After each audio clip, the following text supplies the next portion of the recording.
ఏ survey number భూమిలో ఏ పంటలు పండిస్తున్నారనే వివరాలు శాటిలైట్ సర్వే ద్వారా సేకరించాలని అధికారులను ముఖ్యమంత్రి చంద్రబాబు ఆదేశించారు.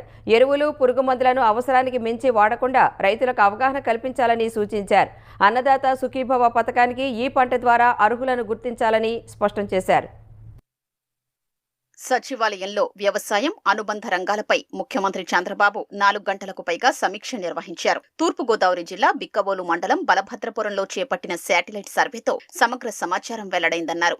క్షేత్రస్థాయిలో సేకరించిన సమాచారాన్ని శాటిలైట్ సర్వేతో సరిపోల్చాలని సూచించారు. ఒక ప్రాంతంలో ఒకే తరహా పంటలు వేసేలా రైతులకు దిశానిర్దేశం చేయాలని కోరారు. వర్షాధారంగా పంటలు పండించేలా పంట కాలాన్ని ముందుకు తీసుకురావాలని అధికారులకు చంద్రబాబు సూచించారు. ఇందుకోసం అవసరమైతే మంత్రులు, ఎమ్మెల్యేలు, అధికారులు రైతులతో సంప్రదింపులు జరిపి అవగాహన కల్పించాలన్నారు. సీజన్ కాలాన్ని ముందుకు తీసుకురాగలిగితే తుపాన్లు, భారీ వర్షాల నుంచి రైతులు పంట నష్టపోకుండా జాగ్రత్త పడొచ్చని ఆయన చెప్పారు. ఎరువుల వినియోగం తగ్గించి ప్రకృతి సేద్యం దిశగా రైతుల్ని ప్రోత్సహించాలన్నారు. ఆర్గానిక్, బయో ఫెర్టిలైజర్ల వినియోగంపై అవగాహన పెంచాలని సూచించారు. సాంకేతికతను వినియోగించుకుని పురుగుమందుల విస్తృతికి అడ్డుకట్ట వెయ్యొచ్చని అన్నారు. పురుగుమందులు, ఎరువులు వాడకుండా పండించిన వ్యవసాయ ఉత్పత్తులకు సర్టిఫికేషన్ ఇస్తే ఆయా ఉత్పత్తులకు అధిక డిమాండ్ ఉంటుందన్నారు. ఆర్గానిక్ ఉత్పత్తుల సర్టిఫికేషన్ కు సంబంధించి టాటా సంస్థతో త్వరలో ఒప్పందం చేసుకునేందుకు అనుమతించారు. ఈ సీజన్లో వ్యవసాయ అధికారుల్ని ఇతర విధులకు వినియోగించొద్దని జిల్లా కలెక్టర్లను చంద్రబాబు ఆదేశించారు.